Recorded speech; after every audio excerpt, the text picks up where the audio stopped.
ಬಹುಶಃ 2018ರ ದಿನವನ್ನ ಇವತ್ತು ನಾನು ನೆನೆಸ್ಕೊಳ್ಳಲಿಕ್ಕೆ ಬಯಸ್ತಾ ಇದ್ದೇನೆ. ಈ ರಾಜ್ಯದಲ್ಲಿ ಯಾವುದೇ ಪಕ್ಷಗಳಿಗೂ ಬಹುಮತ ಬರದೇ ಇದ್ದಾಗ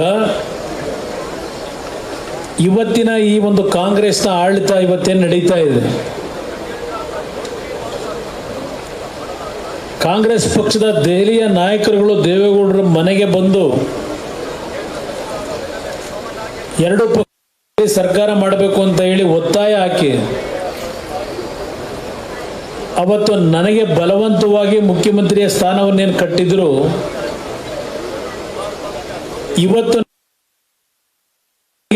ಏನು ಬಂದಿದ್ದೇನೆ ದೆಹಲಿಯಿಂದ, ನನಗೆ ಜನ್ಮ ಕೊಟ್ಟಿರ್ತಕ್ಕಂಥ ಈ ಒಂದು ಕನ್ನಡ ನಾಡಿನ ಮಣ್ಣಿನಲ್ಲಿ ಪಾದಾರ್ಪಣೆಯನ್ನು ಮಾಡಿದ್ದೇನೆ.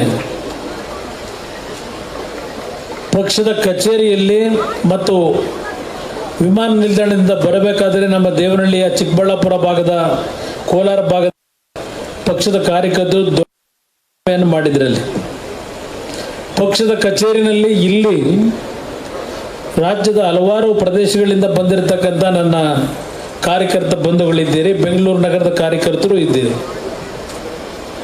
ಅವತ್ತು ನಾನು ಮುಖ್ಯಮಂತ್ರಿ ಇದ್ದಾಗ ಇದೇ ಜಾಗದಲ್ಲಿ ನನಗೆ ಸನ್ಮಾನ ಏರ್ಪಾಡು ಮಾಡಿದ್ರಿ. ಆ ಸನ್ಮಾನವನ್ನು ನನಗೆ ನೀವು ಮಾಡಬೇಕಾದರೆ ಈ ರಾಜ್ಯದ ಮುಖ್ಯಮಂತ್ರಿಯಾಗಿ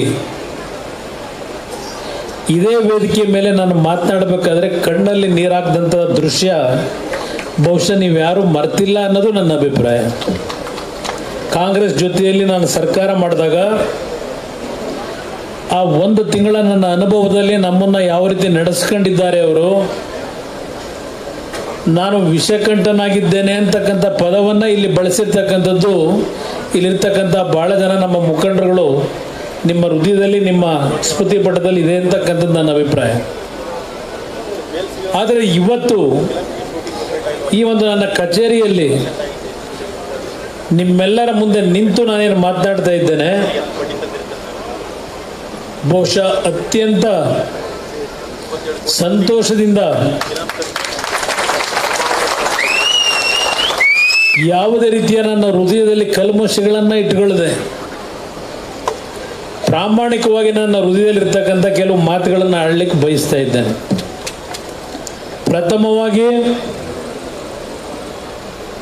ರಾಷ್ಟ್ರದ ಪ್ರಧಾನಮಂತ್ರಿಗಳು ಸನ್ಮಾನ್ಯ ನರೇಂದ್ರ ಮೋದಿ ಅವರಿಗೆ ನನ್ನ ಕಾರ್ಯಕರ್ತರುಗಳ ಸಮ್ಮುಖದಲ್ಲಿ ನನ್ನ ಗೌರವಪೂರ್ವಕವಾದಂಥ ವಂದನೆಗಳನ್ನು ಅವರಿಗೆ ಸಲ್ಲಿಸಲಿಕ್ಕೆ ಬಯಸಿದ್ದೇನೆ. ನಮ್ಮ ದತ್ತ ಅವರು ಕೂತಿದ್ದಾರೆ ಇಲ್ಲಿ, ಅವ್ರಿಗೆ ಸ್ವಲ್ಪ ನಾವು BJP JDSನ ಹೊಂದಾಣಿಕೆ ಅಂದರೆ ಅವ್ರಿಗೆ ಸ್ವಲ್ಪ ಸಮಸ್ಯೆ ಇದೆ.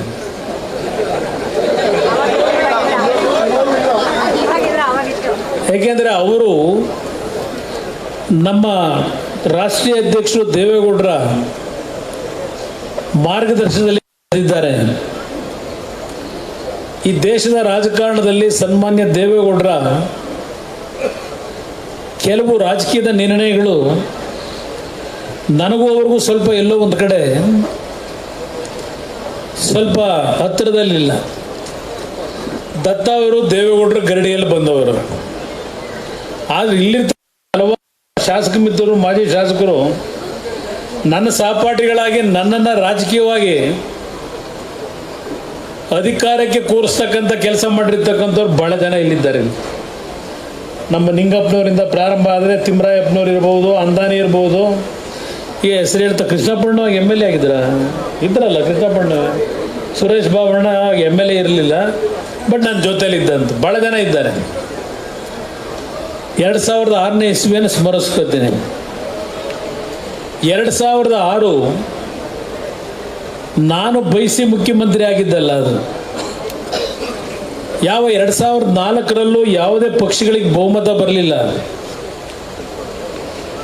ಆಗಲೂ ಸಹ ಸನ್ಮಾನ್ಯ ದೇವೇಗೌಡರು ಇದೇ ಕಾಂಗ್ರೆಸ್ ಪಕ್ಷವನ್ನು ನಂಬಿದ್ರು.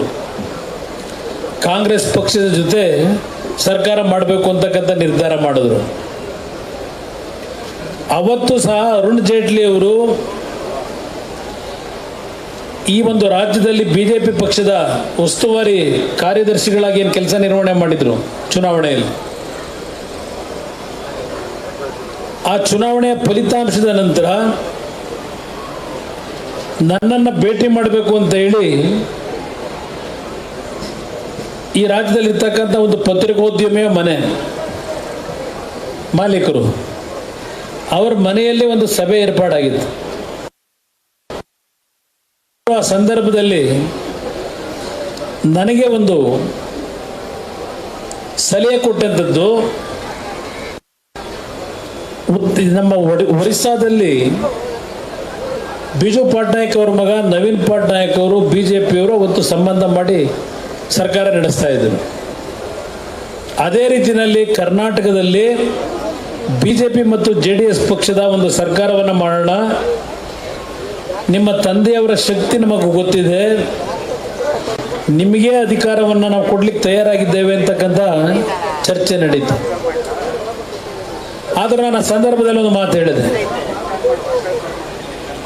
ಯಾವುದೇ ಕಾರಣಕ್ಕೂ ನಾನು ಮಂತ್ರಿ ಆಗಬೇಕು, ಮುಖ್ಯಮಂತ್ರಿ ಆಗಬೇಕು ಅಂತಕ್ಕಂಥದ್ದು ನನ್ನ ತಲೆಯಲ್ಲಿ ಇಲ್ಲ. ನನ್ನ ಪಕ್ಷವನ್ನು ಕಟ್ಟಬೇಕು ಅಂತಕ್ಕಂಥದ್ದು ನಾನು ನಿರ್ಧಾರ ಮಾಡಿದ್ದೇನೆ.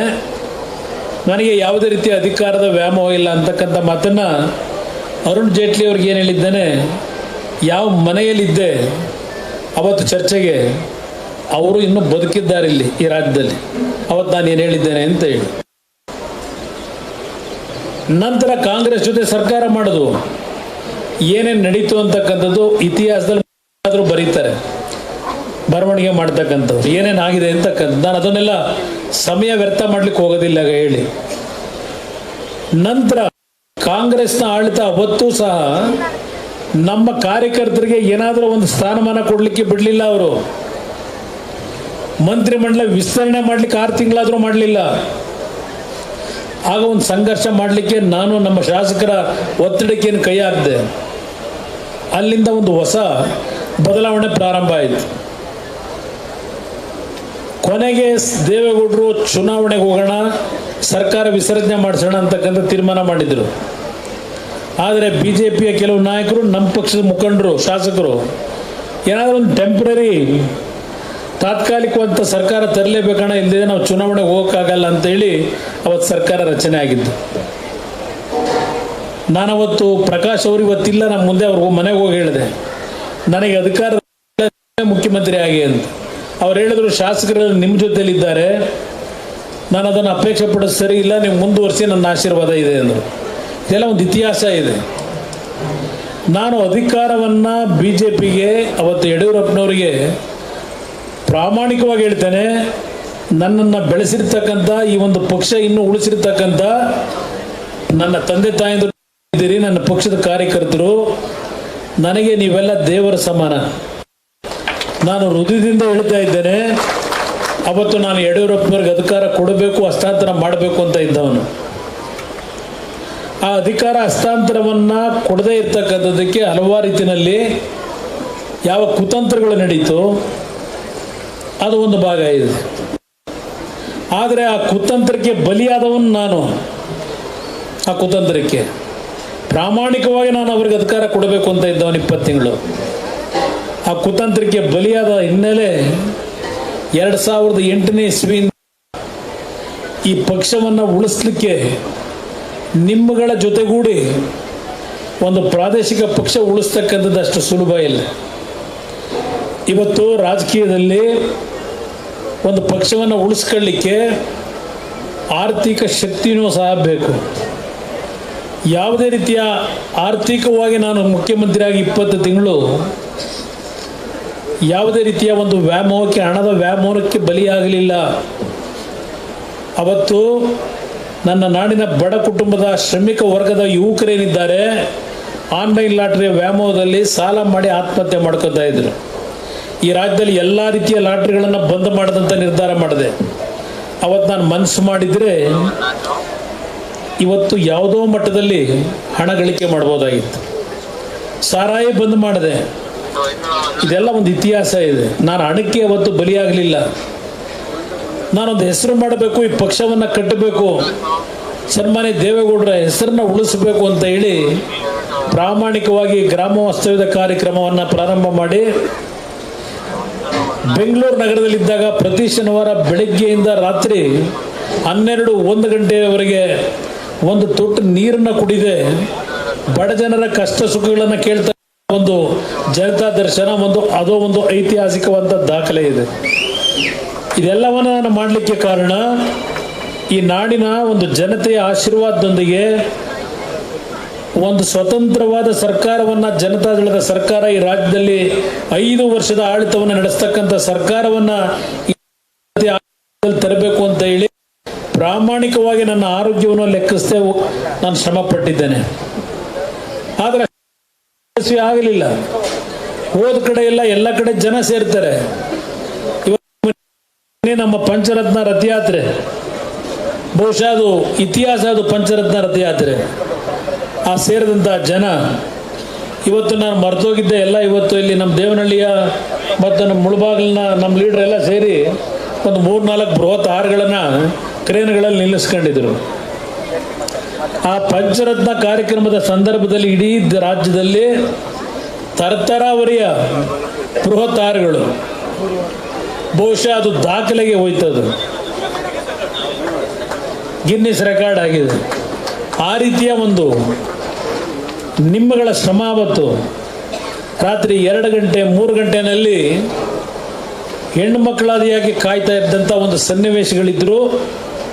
ನಮ್ಮ ಪಕ್ಷ ಕೊನೆಗೆ ಆ ಶ್ರಮ ಪಟ್ಟರು ನೀವೆಲ್ಲರೂ 19 ಸ್ಥಾನಕ್ಕೆ ಇಳಿದು. ಇನ್ನು ಮುಗಿದೋಯ್ತು ಜನತಾದಳ ಇನ್ನು ಚೇತರಿಸ್ಕೊಳ್ಳಿಕ್ಕೆ ಸಾಧ್ಯ ಇಲ್ಲ. ಎಲ್ಲ ಪಕ್ಷಕ್ಕೆ ಬನ್ನಿ ಅಂತ ಪಾಪ ಕಾಂಗ್ರೆಸ್ ನಾಯಕರು 136 ಗಳಿಕೆ ಮಾಡೋ ಸೀಟ್ಗಳನ್ನು ಗೆದ್ದರು. ನಮ್ಮ ಶಾಸಕರುಗಳು ಏನೋ ಅವ್ರ ಕ್ಷೇತ್ರದ ಬಗ್ಗೆ ಲೆಟರ್ ಇಟ್ಕೊಂಡು ಹೋದರೆ ಅವರುಗಳಿಗೆ ನೀವು ಬಂದಿದ್ದೀರಾ ಬನ್ನಿ, ಈಗಾಗಲೇ 12 ಜನ ಕಾಂಗ್ರೆಸ್ ಪಕ್ಷಕ್ಕೆ ಸೇರಲಿಕ್ಕೆ ನಮ್ಮ ಜೊತೆಗೆ ಬಂದಾಯಿತು, ನೀವು 13ನೇವರು ನೀವು ಬಂದರೆ ನಿಮ್ಮ ಕ್ಷೇತ್ರಕ್ಕೆ ಏನು ಬೇಕು ಎಲ್ಲ ಕೆಲಸಗಳಿಗೆ ಹಣ ಕೊಡ್ತೀವಿ ಅಂತ ಹೇಳಿ ಯಾವ್ಯಾವ ರೀತಿ ನನ್ನ ಶಾಸಕರುಗಳಿಗೆ ಮಿತ್ರರಿಗೆ ಒಂದು ಒತ್ತಾಯಗಳನ್ನು ಹಾಕಿದ್ದಾರೆ. ಇದು ಒಂದು ಇತಿಹಾಸ. ಇದು 136 ಸ್ಥಾನಕ್ಕೆ ಗೆದ್ದ ನಂತರ ಜನತಾದಳವನ್ನು ಸರ್ವನಾಶ ಮಾಡ್ತೀವಿ ಅಂದರು. ಇವತ್ತಿಲ್ಲಿಗೆ ಬಂದಿದ್ದೇವೆ. ಈಗ ನನಗೆ 2018 ಇನ್ನೊಂದು ಹೇಳ್ತೀನಿ ನಿಮಗೆ, 2019 ಬಹುಶಃ ಅವತ್ತು ಏಪ್ರಿಲ್ ತಿಂಗಳಿರಬೇಕು, ಏಪ್ರಿಲ್ ಮಾರ್ಚ್ ತಿಂಗಳು ಪ್ರಧಾನಮಂತ್ರಿಗಳನ್ನು ನಾನು 8ನೇ ಬಾರಿ ರಾಜ್ಯದ ಕೆಲವು ವಿಷಯಗಳಿಗೆ ಅವರಿಂದ ಒಪ್ಪಿಗೆ ಪಡೀಲಿಕ್ಕೆ ಹೋಗಿದ್ದೆ. 1.5 ಗಂಟೆ ನನಗೆ ಉಪದೇಶ ಮಾಡಿದ್ರು. ನೀನೇನು ಕಷ್ಟಪಡ್ತಾ ಇದ್ದೀಯ ಕರ್ನಾಟಕದಲ್ಲಿ, ನಿನ್ನ ಉತ್ತಮ ಅಂತ ಆಡಳಿತಕ್ಕೆ ನಿನಗೇನು ಬೆಲೆ ಇಲ್ಲ ಅಲ್ಲಿ. ಅಷ್ಟರೊಳಗೆ ನಮ್ಮ ರೈತರ 25,000 ಕೋಟಿ ಸಾಲ ಮನ್ನಾ ಮಾಡಿದ್ದೆ. ನೀನು ಮಾಡಿದಂಥ ಯಾವುದೇ ಒಳ್ಳೆಯ ಕೆಲಸಗಳಿಗೆ ನಿನಗಲ್ಲಿ ಏನೂ ಬೆಲೆ ಇಲ್ಲ. ಯಾತಕ್ಕೆ ಮಾತೆತ್ತಿ ನಿಮ್ಮ ತಂದೆ ಹೆಸರನ್ನು ತರ್ತೀಯ? ನಿಮ್ಮ ತಂದೆಯವ್ರನ್ನ ಒಂದು ಸೈಡ್ಗೆ ಇಡು, ಅವ್ರ ಹೆಸರನ್ನು ಹೇಳಬೇಡ. ಇವತ್ತು ತೀರ್ಮಾನ ಮಾಡು, ಇವತ್ತು ರಾಜೀನಾಮೆ ಕೊಟ್ಟು ನಾಳೆ ಹೊಸದಾಗಿ ಮುಖ್ಯಮಂತ್ರಿಯಾಗಿ ಪ್ರಮಾಣ ವಚನ ಸ್ವೀಕಾರ ಮಾಡು. ಮುಂದಿನ ಸಂಪೂರ್ಣ ಅವಧಿ ಈ ದೇಶದ ಪ್ರಧಾನಮಂತ್ರಿಯಾಗಿ ನಾನು ಹೇಳ್ತಾ ಇದ್ದೇನೆ. ನಿನ್ನ ಆಡಳಿತವನ್ನು ನಾನು ಹತ್ತಿರದಿಂದ ಗಮನಿಸಿದ್ದೇನೆ.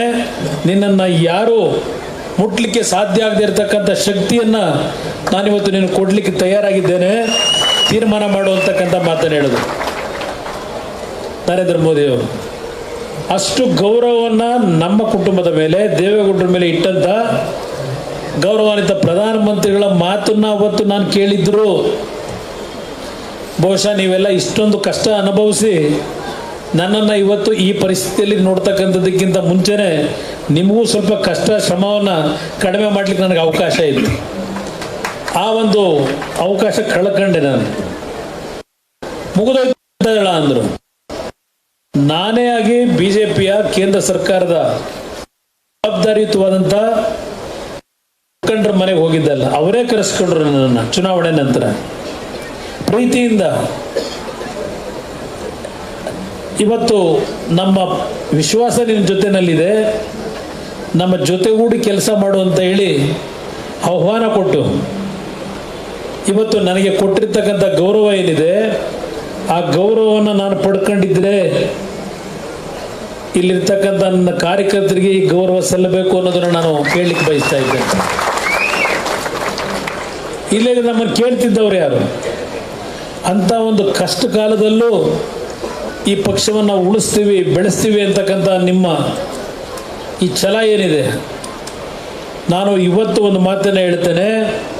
ಈ 15-16 ವರ್ಷಗಳು ನೀವು ಪಟ್ಟಿರ್ತಕ್ಕಂಥ ಶ್ರಮಕ್ಕೆ ಸಂಪೂರ್ಣವಾದಂಥ ಫಲ ಆ ಭಗವಂತ ನಿಮ್ಮೆಲ್ಲರಿಗೆ ನೀಡ್ತಾನೆ ಅಂತಕ್ಕಂಥದ್ದು ನನ್ನ ಅಭಿಪ್ರಾಯ. ಇಷ್ಟು ಪ್ರೀತಿಯಿಂದ ಇವತ್ತು ನನ್ನನ್ನು ಬರಮಾಡ್ಕೊಂಡಿದ್ದೀರಿ.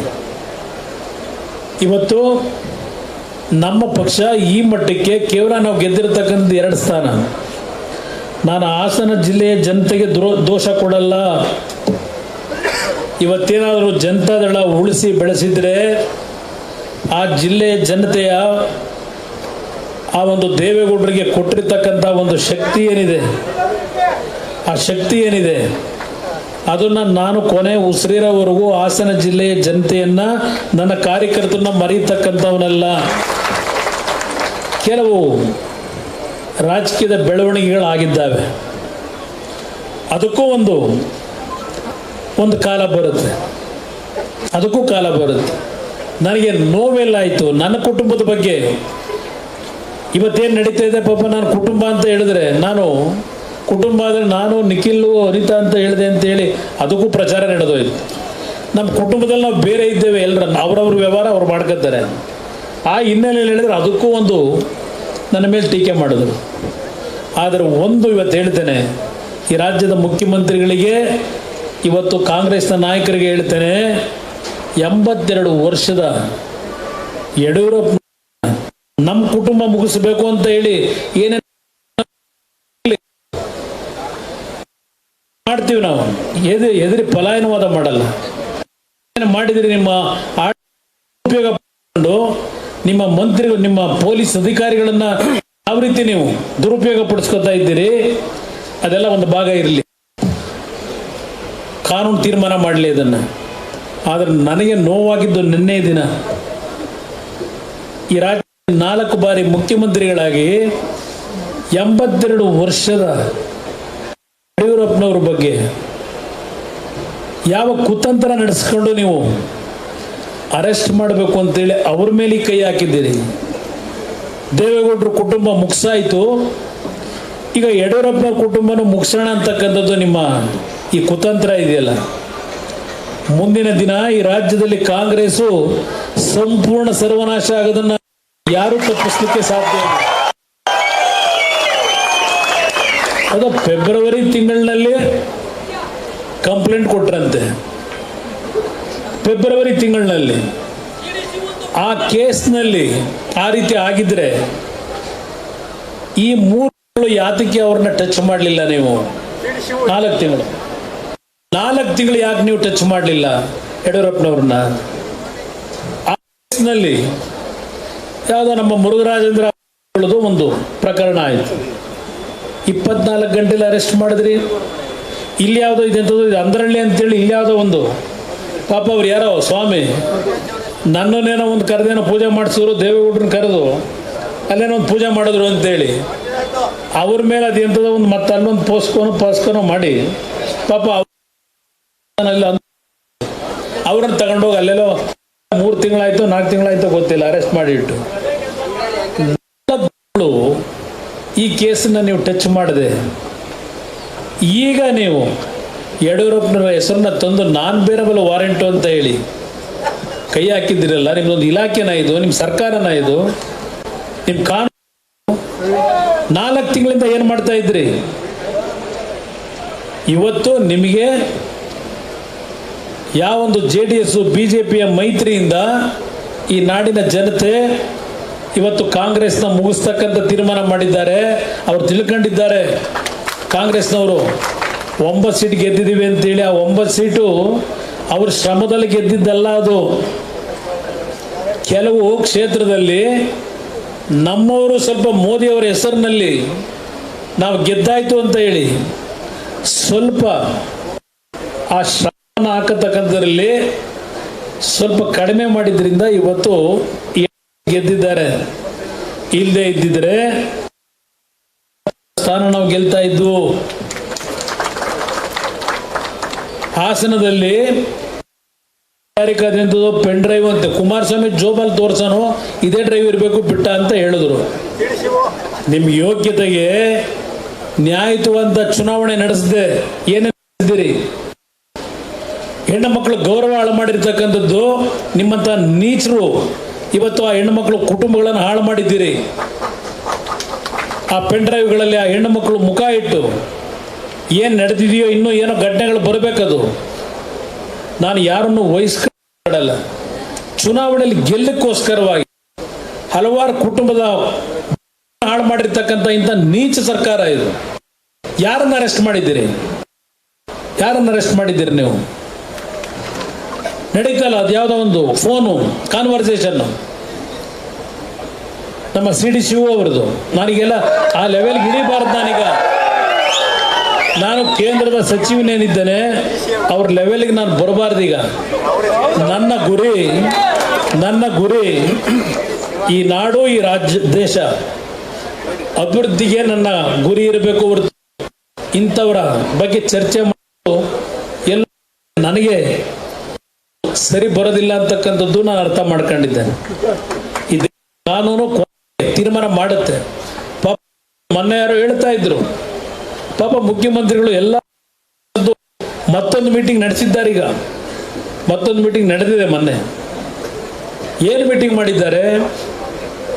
ಇಲ್ಲಿ ರಾಜ್ಯದ ಜನತೆಗೆ ಏನು ಮಾಡಬೇಕು ಅನ್ನೋದು ಚಿಂತನೆ ಇಲ್ಲ ಇವರಿಗೆ. ಅಯ್ಯೋ ಕುಮಾರಸ್ವಾಮಿ ಇಲ್ಲಿ ಈಗ ಮಂತ್ರಿ ಆಗ್ಬಿಟ್ಟ, ಪಾಪ ನಿದ್ದೆ ಮಾಡಕ್ ಆಗ್ತಿಲ್ಲ ಅವ್ರು ಯಾರಿಗೂ. ಈಗ ದಿನ ಮನೇಲಿ ಊಟಕ್ಕೆ ಕೂತಿರ ಅನ್ನದ ಮುಂದೆನೂ ಬಹುಶಃ ಅವ್ರಿಗೆ ಕುಮಾರಸ್ವಾಮಿನೇ ಕಾಣ್ತಾ ಇದ್ದಾನೆ. ನಾನಿದ್ ಮಾತು ದುರಂಕಾರದಲ್ಲಿ ಹೇಳ್ತಾ ಇಲ್ಲ, ನಾನೆಲ್ಲ ನೋಡಿದ್ದೇನೆ, ದುರಂಕಾರ ಇಲ್ಲ ನನಗೆ. ಆದರೆ ಈ ಸರ್ಕಾರ ಕೇಳ್ತೇನೆ, ಈ ಸಣ್ಣತನ, ಈ ನೀಚ ಬುದ್ಧಿಯನ್ನು ಬಿಡಿ. ಈ ರಾಜ್ಯದ ಅಭಿವೃದ್ಧಿಗೆ ಇವತ್ತು ನನಗೆ ಭಗವಂತ ಕೊಟ್ಟಿರ್ತಕ್ಕಂಥ, ನನ್ನ ಶಾಸಕರು, ನನ್ನ ಪಕ್ಷದ ಕಾರ್ಯಕರ್ತರು ಕೊಟ್ಟಿರ್ತಕ್ಕಂಥ ನಾನು ಯಾರ ಮೇಲೂ ಇದನ್ನು ಉಪಯೋಗಿಸಲಿಕ್ಕೆ ತಯಾರಾಗಿಲ್ಲ. ನಾನು ಇವತ್ತು ಈ ಶಕ್ತಿಯನ್ನು ಕೊಟ್ಟಿದ್ದಾರೆ ನನ್ನ ಕಾರ್ಯಕರ್ತರು, ಬಿಜೆಪಿಯ ಕಾರ್ಯಕರ್ತರು, ಬಿಜೆಪಿಯ ನಾಯಕರು. ರಾಜ್ಯದ ಅಭಿವೃದ್ಧಿಗೆ ಏನೇನು ಆಗಬೇಕಾಗಿದೆ ಗಮನ ಕೊಡಿ ಅನ್ನೋದನ್ನ ಈ ಸರ್ಕಾರಕ್ಕೆ ನಾನು ಹೇಳಲಿಕ್ಕೆ ಬಯಸ್ತಾ ಇದ್ದೇನೆ. ನಿಮ್ಮ ಇಲಾಖೆಗಳಲ್ಲಿ ಬನ್ನಿ. ನಾನು ಇವತ್ತು ಭಾರಿ ಬೃಹತ್ ಕೈಗಾರಿಕಾ ಸಚಿವನೋ ಇರಬಹುದು, ಅದರಲ್ಲಿ ಏನೇನು ಕೆಲಸಗಳು ಮಾಡಬೇಕು ಅಂತಕ್ಕಂಥದ್ದು ಈಗಾಗಲೇ ನಾನು ಕಳೆದ ಒಂದು 5 ದಿವಸದಿಂದ ಪ್ರಿಲಿಮಿನರಿ ಮೀಟಿಂಗ್ಗಳೇನು ಮಾಡ್ತಾ ಇದ್ದೇನೆ. ನನಗೆ ಯಾಕೆಂದ್ರೆ ನಾನು ಈ ನಾಡಿನ ಜನತೆಗೆ ಮಾಧ್ಯಮದ ಸ್ನೇಹಿತರ ಮುಖಾಂತರ ಹೇಳಲಿಕ್ಕೆ ಸ್ವಲ್ಪ ಸಮಯ ಬೇಕು ನನಗೆ.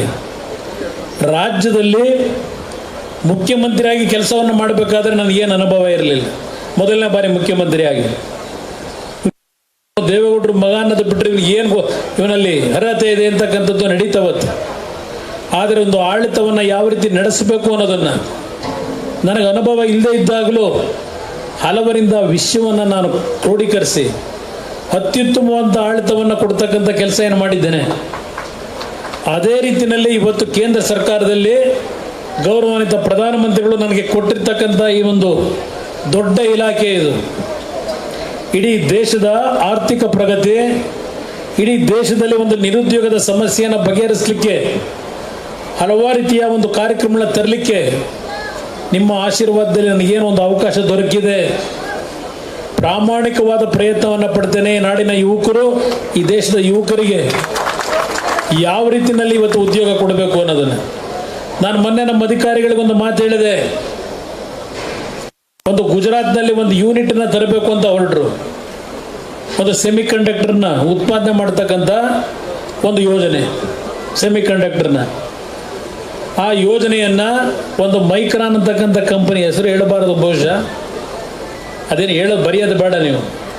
ಆ ಕಂಪನಿ ಒಂದು ಯೂನಿಟ್ನ ಈ ದೇಶದಲ್ಲಿ ಹಾಕ್ತೀವಿ ಅಂತ ಬಂದಿದ್ದಾರೆ ಕಳೆದ ವರ್ಷ. ಆ ಕಂಪನಿಯ ಒಟ್ಟು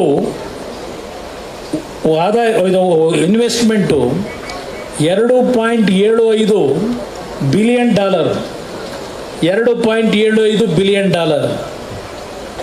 ಅದಕ್ಕೆ ರಾಜ್ಯ ಸರ್ಕಾರ ಮತ್ತು ಕೇಂದ್ರ ಸರ್ಕಾರದ ಸಬ್ಸಿಡಿ 70% ಕೊಡ್ತಕ್ಕಂಥದ್ದು. ಅವರು ಉದ್ಯೋಗ ಸೃಷ್ಟಿ ಮಾಡೋದು ಎಷ್ಟು? 5,000 ಉದ್ಯೋಗ ಸೃಷ್ಟಿ ಮಾಡ್ತಾರೆ. ಆ 5,000 ಸೃಷ್ಟಿ ಮಾಡೋದಕ್ಕೆ ನಾವು ಅವರಿಗೆ ಕೊಡ್ತಕ್ಕಂಥ ಸಬ್ಸಿಡಿ, ರಾಜ್ಯ ಸರ್ಕಾರ ಕೇಂದ್ರ ಸರ್ಕಾರ, ಅದು ಬೇರೆ ರಾಜ್ಯ ಈ ರಾಜ್ಯದಲ್ಲ ನಾನು ಹೇಳ್ತಾ ಇರೋದು, ಸಬ್ಸಿಡಿ ರೂಪದಲ್ಲಿ ಅವ್ರಿಗೆ ಕೊಡೋದು 2 ಲಕ್ಷ ಬಿಲಿಯನ್. ನಮ್ಮ ಸುರೇಶ್ ಅಣ್ಣ ಇದ್ದರು ಅವತ್ತು ಮೀಟಿಂಗ್ನಲ್ಲಿ, ನಮ್ಮ ಸುರೇಶ್ ಬಾಬು ಅವರು, ನಾನು ಮೀಟಿಂಗ್ ಮಾಡಬೇಕಾದ್ರೆ 2 ಲಕ್ಷ ಬಿಲಿಯನ್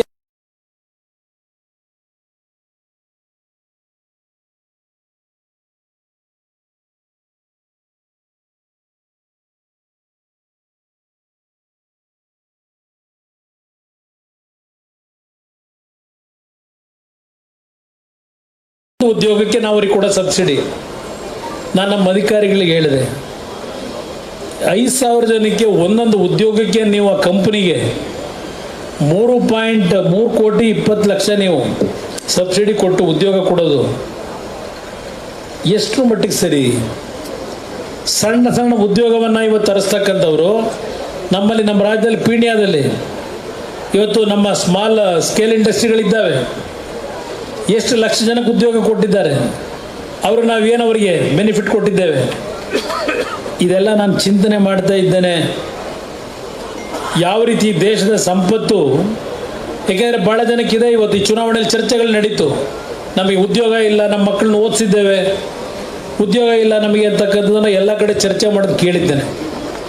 ನನಗೆ ಒಂದು 15-20 ದಿವಸ ಇನ್ನೂ ಸಮಯ ಬೇಕು. ಇದೆಲ್ಲ ಕೇಂದ್ರ ಸರ್ಕಾರದ ಆಳ್ತ ಹೇಗಿದೆ ಅಂತಕ್ಕಂಥದ್ದು ತಿಳ್ಕೋಬೇಕಾಗುತ್ತೆ.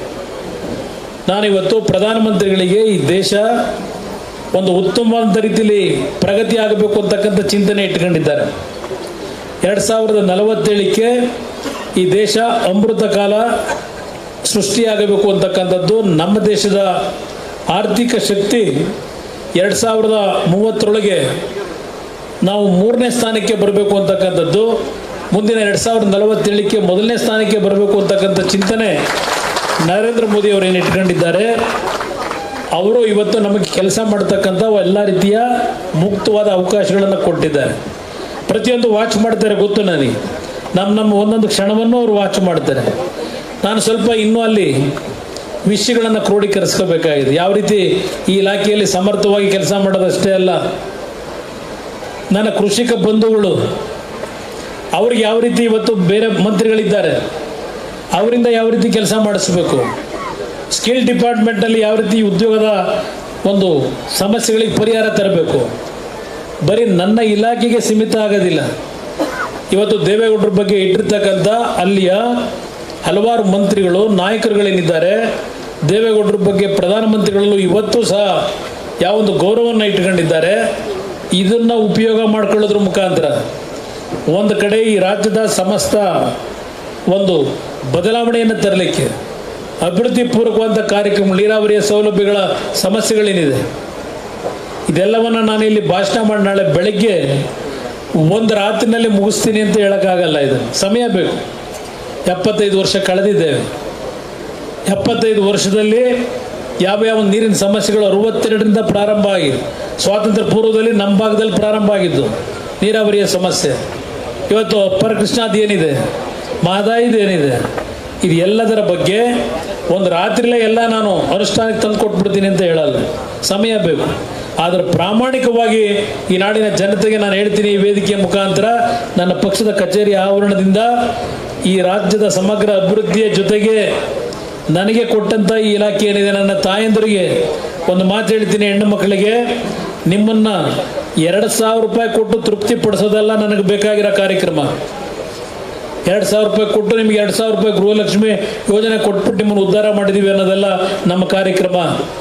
ಸ್ವಾಭಿಮಾನದಿಂದ ಬದುಕಬೇಕು ಈ ನಾಡಿನ ಪ್ರತಿ ಹೆಣ್ಣು ಮಕ್ಕಳು. ಯಾವ ರೀತಿಯ ಒಂದು ಯೋಜನೆಗಳನ್ನು ತರಬೇಕಾಗ್ತದೆ. ಇವತ್ತು ನಮ್ಮ ಸಹಪಾಠಿಗಳೇನಿದ್ದಾರೆ ಮಂತ್ರಿಗಳು, ಎಲ್ಲರ ಜೊತೆ ಚರ್ಚೆ ಮಾಡ್ತೀನಿ. ಅದರ ಜೊತೆಗೆ ನನ್ನ ಕಾರ್ಯಕರ್ತರಿಗೆ ಒಂದು ಮನವಿ ಮಾಡ್ತೇನೆ, ನಿಮ್ಮ ಕೈನಲ್ಲಿ ಶಕ್ತಿ ಇದೆ.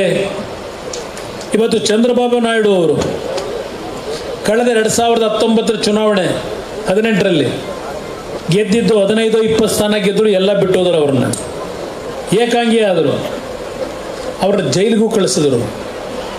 ಇವತ್ತು ಯಾವೊಂದು ಮಟ್ಟದ ಗೆಲುವನ್ನು ಕಂಡ್ರು ಅಲ್ಲಿ 153 ಸ್ಥಾನ ಜಗನ್ಮೋಹನ್ ರೆಡ್ಡಿ ಅವರು ಗೆದ್ದಿದ್ರು. ಇವತ್ತು ಅಂಥ ಒಂದು ಅಧಿಕಾರವನ್ನು ಸರ್ಕಾರವನ್ನು ತೆಗೆದು ಇವರು 120-130 ಸೀಟ್ ಗೆಲ್ಲಬೇಕಾದ್ರೆ ಕರ್ನಾಟಕದಲ್ಲಿ ನಾನು ಕನ್ನಡ ನಾಡಿನ ಜನತೆಯಲ್ಲಿ ಕೇಳುತ್ತೇನೆ, ಕರ್ನಾಟಕದಲ್ಲಿ ಇವತ್ತು ಕರ್ನಾಟಕದ ಹಲವಾರು ಸಮಸ್ಯೆಗಳಿಗೆ ಪರಿಹಾರ ತರತಕ್ಕಂಥ 5 ವರ್ಷದ ಸರ್ಕಾರವನ್ನು ಈ ನಾಡಿನ ಜನತೆ ಇವತ್ತು ಕೊಡಲಿಕ್ಕೆ ಸಾಧ್ಯ ಇಲ್ವಾ? ನಾನು ಕಳೆದ 17 ವರ್ಷಗಳಿಂದ ಕೇಳಿದ್ದೇನೆ, ಒಂದು ಅವಧಿಗೆ ಕರ್ನಾಟಕದಲ್ಲಿ ಸ್ವತಂತ್ರವಾದ ಸರ್ಕಾರ 5 ವರ್ಷ ಆಡಳಿತವನ್ನು ನಡೆಸಲಿಕ್ಕೆ ಒಂದು ಅವಕಾಶವನ್ನು ಕೊಡಿ. 5 ವರ್ಷದಲ್ಲಿ ಈ ರಾಜ್ಯದ ಸಂಪೂರ್ಣ ಅಭಿವೃದ್ಧಿಯನ್ನು, ಈ ರಾಜ್ಯದ ಸಮಸ್ಯೆಗಳನ್ನು ಬಗೆಹರಿಸ್ತಕ್ಕಂಥದ್ರಲ್ಲಿ ನಾನು ವಿಫಲನಾದರೆ ರಾಜಕೀಯದಿಂದಲೇ ನಿವೃತ್ತಿ ಅಂತಕ್ಕಂಥ ಘೋಷಣೆ ಮಾಡಿದ್ದೇನೆ. ಲಘುವಾಗಿ ಕಂಡರು, ನನ್ನನ್ನು ಲಘುವಾಗಿ ಕಂಡಿದ್ದಾರೆ.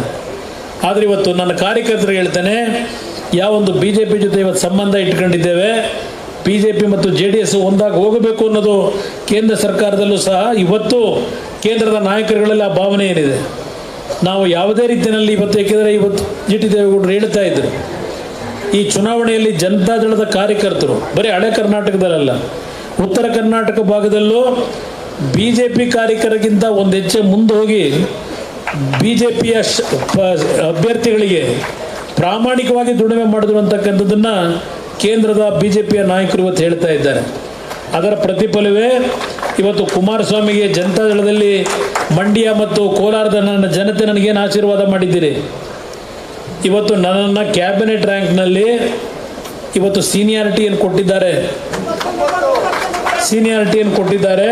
ಅದಕ್ಕೆ ಕಾರಣ ನಿಮ್ಮ ದುಡಿಮೆ, ನಿಮ್ಮಿಂದ ಇವತ್ತೇನು ಗುರುತಿಸಿದ್ದಾರೆ.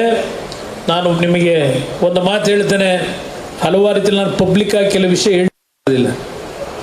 ಭಗವಂತ ಅವಕಾಶ ಕೊಟ್ಟಿದ್ದಾನೆ. ನಾನು ಕಾನೂನು ಬಾಹಿರವಾಗಿ ಈಗಲೂ ಸಹ ಹೇಳ್ತೇನೆ, ನಿಮ್ಮೆಲ್ಲರನ್ನ ಇವತ್ತು ದೊಡ್ಡ ಮಟ್ಟದಲ್ಲಿ ಬೆಳೆಸಬೇಕು ಅಂತ ಹೋಗೋವನಲ್ಲ. ಕಾನೂನಿನ ವ್ಯಾಪ್ತಿಯೊಳಗೆ ಹಲವಾರು ರೀತಿಯ ಅವಕಾಶಗಳಿದ್ದಾವೆ. ನನ್ನ ಕಾರ್ಯಕರ್ತರು ಎಂದೂ ಸಹ ನಾನು ಮುಖ್ಯಮಂತ್ರಿ ಇದ್ದಾಗ ನಮ್ಗೆ ಯಾವುದೋ ಒಂದು ಜಾಗ ಫೆನ್ಸಿಂಗ್ ಹಾಕೊಂಡಿದ್ದೀವಿ, ಅದಕ್ಕೆ ಪೊಲೀಸ್ನವ್ರಿಗೆ ಹೇಳಿ ರಕ್ಷಣೆ ಕೊಡು ಅಂತ ಕೇಳಲಿಲ್ಲ ನೀವು. ಆ ರೀತಿ ನನ್ನ ಗೌರವ ತಂದು ಕೊಟ್ಟಿರ್ತಕ್ಕಂಥ ನನ್ನ ಕಾರ್ಯಕರ್ತರು ನೀವು. ಯಾವುದೇ ರೀತಿ ನನ್ನನ್ನು ಇಕ್ಕಟ್ಟಿಗೆ ಸಿಗಿಸಿಲ್ಲ ನೀವು. ಆದರೆ ಕಾನೂನಿನ ವ್ಯಾಪ್ತಿಯೊಳಗೆ ನನ್ನ ಕಾರ್ಯಕರ್ತರುಗಳನ್ನು ಉಳಿಸಿ ಈ ರಾಜ್ಯದ ಅಭಿವೃದ್ಧಿ, ಈ ದೇಶದ ಅಭಿವೃದ್ಧಿಗೆ ಯಾವ ರೀತಿಯ ಒಂದು ಯೋಜನೆಗಳನ್ನು ತರಬೇಕಾಗ್ತದೆ. ನರೇಂದ್ರ ಮೋದಿಯವರ ಸಂಪೂರ್ಣ ಆಶೀರ್ವಾದದಲ್ಲಿ ಈ ರಾಜ್ಯದಲ್ಲಿ ಒಂದು ಪ್ರಗತಿಯನ್ನು, ಈ ರಾಷ್ಟ್ರದ ಪ್ರಗತಿಯನ್ನು ಕಾಣ್ತಕ್ಕಂಥ ನಿಟ್ಟಿನಲ್ಲಿ ನಿಮ್ಮ ಗೌರವವನ್ನು ಉಳಿಸ್ತಕ್ಕಂಥ ರೀತಿಯಲ್ಲಿ ನನ್ನ ಕಾರ್ಯಕ್ರಮಗಳಿಗೆ ನಾನು ಶ್ರಮವನ್ನು ವಹಿಸ್ತಾ ಇದ್ದೇನೆ. ಅದಷ್ಟೇ ಅಲ್ಲ, ನಾನು ನಿಮಗೆ ಯಾವುದೇ ಸಂದರ್ಭದಲ್ಲೂ ದೊರಕತಕ್ಕಂಥ, ನಿಮ್ಮ ಕೈಗೆ ಸಿಗ್ತಕ್ಕಂಥ ಯಾರು ಹಂಚ್ಕೋಬೇಕಾಗಿಲ್ಲ. ಕುಮಾರಣ್ಣ ಈಗೇನೋ ಕೇಂದ್ರದಲ್ಲಿ ಮಂತ್ರಿ ಆಗೋದ, ಇನ್ನು ನಾವು ಕುಮಾರಣ್ಣನ ಭೇಟಿ ಮಾಡೋಕ್ಕಾಗುತ್ತೋ ಇಲ್ವೋ, ಇದು ನಿಮ್ಮ ತಲೆಯಲ್ಲಿದ್ದರೆ ತೆಗೆದುಹಾಕಿ. ಈಗಲೂ ರಾಜ್ಯದ ನನ್ನ ಜನತೆಗೆ ಹೇಳ್ತೇನೆ, ಯಾವುದೇ ಭಾಗ ಇರಲಿ, ನನ್ನ ಹತ್ರ ಇಂಟ್ರ್ಯೂ ಕೇಳ್ಕೊಂಡು ನೀವು ಬರಬೇಕಾಗಿಲ್ಲ. ಸ್ವಲ್ಪ ಸೆಕ್ಯೂರಿಟಿ ಜಾಸ್ತಿ ಕೊಡ್ತಾರೆ, ಅದೇ ನನಗೆ ಹಿಂಸೆ ಆಗಿರೋದು. ಆ ಸೆಕ್ಯೂರಿಟಿ ಇದ್ದರೂ ಯಾರು ಭಯ ಬೀಳಬೇಕಾಗಿಲ್ಲ. ಎಲ್ಲರನ್ನೂ ನಾನು ಸಮಚಿತ್ತವಾಗಿ ನೋಡ್ತೇನೆ. ನನಗೆ ಜಾತಿ ಇಲ್ಲ. ನಾನು ನನ್ನ ಜನತೆ ಕನ್ನಡಿಗರೇನಿದ್ದೀರಿ, ಇವತ್ತು ನಾನು ನಿಮ್ಮವನು ಅನ್ನೋದನ್ನು ಈ ರಾಜ್ಯದ 31 ಜಿಲ್ಲೆಯ ಜನತೆಗೆ ನಾನು ಮನವಿ ಮಾಡ್ತೇನೆ. ಈ ರಾಜ್ಯದ ಯಾವುದೇ ಸಮಾಜ ಇರಲಿ, ದಯವಿಟ್ಟು ನಾನು ಯಾವ ರೀತಿ ನಡ್ಕೊಂಡಿದ್ದೇನೆ ಅರ್ಥ ಮಾಡ್ಕೊಳ್ಳಿ. ನಾನು ಜಾತಿಯಿಂದ ಯಾರನ್ನು ಗುರುತಿಸಲ್ಲ. ನಿಮ್ಮ ಕಷ್ಟ ಸುಖಗಳೇನಿದೆ ಅದನ್ನು ಗುರುತಿಸಿ ನಿಮ್ಮ ಜೊತೆಯಲ್ಲಿ ಇರ್ತಕ್ಕಂಥವನು, ನನ್ನನ್ನು ಮರೆಯಬೇಡಿ, ನಿಮ್ಮ ಕುಟುಂಬದ ಮಗನೋ ಅಣ್ಣನೋ ಅಂತಕ್ಕಂಥ ಒಂದು ಭಾವನೆಯಲ್ಲಿ ನನ್ನನ್ನು ಸ್ವೀಕಾರ ಮಾಡಿ. ನನಗೇನು ಸ್ವತಂತ್ರವಾಗಿ ವೈಯಕ್ತಿಕವಾಗಿ ನಾನೇನೋ ಸಂಪಾದನೆ ಮಾಡಬೇಕಾದ್ದಿಲ್ಲ. ನನಗೆ ನಾವೆಲ್ಲ ಹೋಗ್ತಕ್ಕಂಥದ್ದು ಕೊನೆಗೆ ಬರಿಗೈಲೇ ಹೋಗೋದು. ಯಾವುದು ಸಂಪಾದನೆ ನಮ್ಗೆ ಉಳಿಯೋದು ಯಾವುದು? ನಿಮ್ಮ ಹೃದಯದಲ್ಲಿ ಪ್ರೀತಿ ಅನ್ನೋದು ಕೊಡ್ತೀರಲ್ಲ, ಅದು ಅಲ್ಟಿಮೇಟ್ಲಿ ಉಳಿಯೋದು ನಮಗೆ. ಅದರಿಂದ ಇವತ್ತು ಇಷ್ಟೊಂದು ಉತ್ಸಾಹದಲ್ಲಿ ಏನು ಮಾಡಿದ್ದೀರಿ, ಬಂದಿದ್ದೀರಿ. ನಾಡಿನಲ್ಲೂ ಗೊತ್ತು ನನಗೆ, ಇವತ್ತು ಈ ರಾಜ್ಯದ ಜನತೆ ಇವತ್ತು ಈ ಒಂದು ಕೇಂದ್ರ ಸರ್ಕಾರದಲ್ಲಿ ಕುಮಾರಣ್ಣ ಮಂತ್ರಿ ಆದ ಅಂತೇಳಿ ಉತ್ತರ ಕರ್ನಾಟಕದ ಭಾಗದಲ್ಲೂ ಸಹ ಸಂಭ್ರಮವನ್ನು ಆಚರಣೆಯನ್ನು ಮಾಡಿದ್ದೀರಿ. ಈ ಸಂಭ್ರಮಕ್ಕೆ ನಿಜವಾದ ಅರ್ಥ ದೊರಕೋದು ಈ ನಾಡಿಗೆ ಬರಬೇಕಾದಂಥ ಎಲ್ಲ ಒಂದು ಅಭಿವೃದ್ಧಿ ಕಾರ್ಯಕ್ರಮಗಳಲ್ಲಿ ಯಶಸ್ಸು ಕಂಡಾಗ ಆ ಸಂಭ್ರಮವನ್ನು ನಾವು ಆಚರಣೆ ಮಾಡ್ಬೋದು ಅಂತಕ್ಕಂಥ ಮಾತನ್ನು ಹೇಳಿ